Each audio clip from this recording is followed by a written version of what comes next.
So, Disney released an action RPG recently, and people are liking it? I mean, it does have Jack Sparrow in it, I gotta give it that, so it does have something going for it. But is the game actually worth playing then?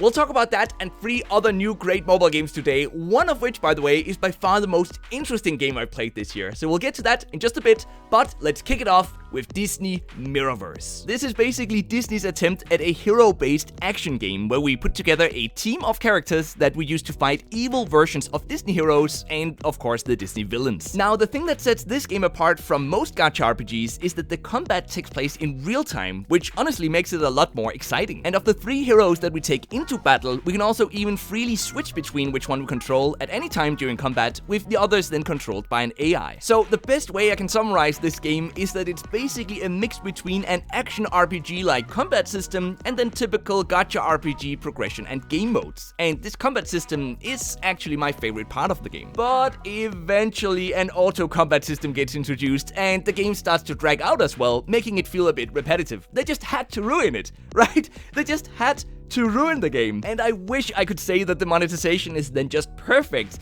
but it is Disney we're talking about here, and unfortunately the monetization doesn't make it any better. We've got the gacha system, a very limiting energy system, and more in-app purchases for the resources that we use to improve our heroes. Honestly, the only redeeming factor I can think of is that there's no multiplayer, so we at least don't have to deal with paying players beating us in this game. You do still need to be online to play the game though. It takes up 1.3 GB of space, and overall, if you just love anything Disney, I can't say you won't be able to enjoy this game, but despite what the ratings on Google Play and the App Store tells you, I would actually suggest just skipping this one. Now, the good news is that I've got an absolutely amazing arcade game to follow that up with, and this one just instantly became one of my favorites within the genre. The name of this game is Exoracer, and it's a unique, fast-paced multiplayer platformer where we compete against 3 other players in real time, by the way, to finish these small 2D platforming levels as fast as possible. We basically have 2 minutes on the clock to get the fastest time possible by perfectly timing when to jump, and we can then continue retrying as much as we want within that time limit. And when the 2 minutes are then over, the fastest players receive trophies, tokens, and player experience. In between matches, these trophies and tokens progress us through a battle pass and a trophy road, both of which, by the way, very importantly, provide cosmetics that have no impact on this fully competitive gameplay experience. I also just want to point out that the levels are very well designed in this game, but they're actually relatively easy to finish, and the real challenge instead lies in optimizing our run to finish as fast as possible. And this is exactly where Exoracer truly shines, in my opinion, because its gameplay is accessible and fun for casual players, but still provides a hardcore and competitive challenge for the most dedicated players. And unlike Disney Mirrorverse, the monetization in this game is pretty much perfect. It monetizes through a $4.99 in-app purchase to unlock a paid version of the Battle Pass, a $1.99 in-app purchase to unlock the level editor, and then additional in-app purchases for more currency. None of these in-app purchases provide any advantage though. They don't make you stronger, they don't make you faster, they're just cosmetics,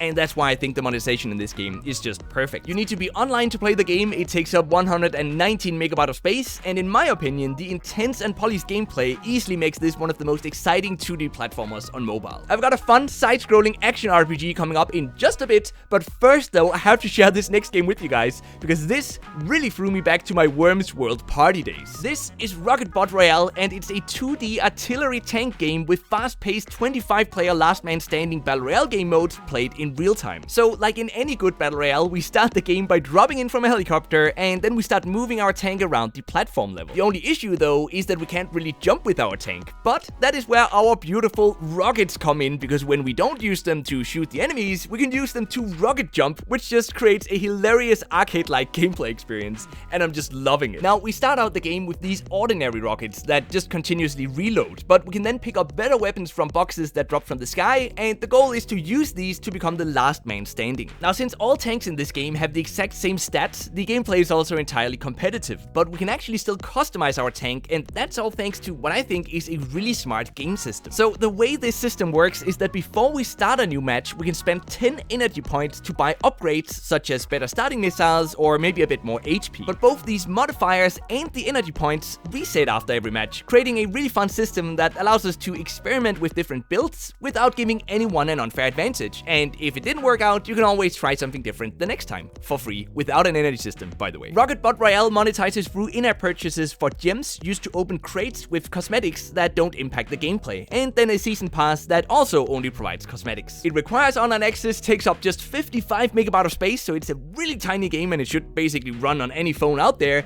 and it's definitely one of the best casual artillery multiplayer games on mobile. Now, the side-scrolling RPG I mentioned before is this one, called The Brave Nerd, and it features a campaign, randomly generated dungeons, and even user-created levels made through a level editor. So the quick rundown of the combat system in this game is that it's focused on dodging incoming attacks, moving left and right across the map, and then chaining standard attacks and special abilities together to create combo attacks. Once we've defeated all the enemies and we're done with the level, we then get some materials used to craft new gear or upgrade existing items by infusing them. Initially though, the game is a bit slow-paced because we get the materials, but we can't really craft anything yet. But as we progress, we gradually unlock new items and runes to craft, and this quickly expands our arsenal of weapons and thereby also the number of available combat strategies. While the game's biggest downsides definitely are that it just isn't super polished yet, and there's no way to browse these user-created levels, which is just kinda stupid, right? You have a level editor, but you didn't make a way to browse those levels. Combat is still fun, it is a decently unique gameplay experience, and the controls are passable. And even though it isn't a hardcore RPG, I actually quite enjoyed learning to predict the unique attack patterns of the many bosses in this game. So overall, the game definitely has its pros and it has its cons, but the best part is that the first chapter is free to try, so you can just download it and then you can play, see if you like it,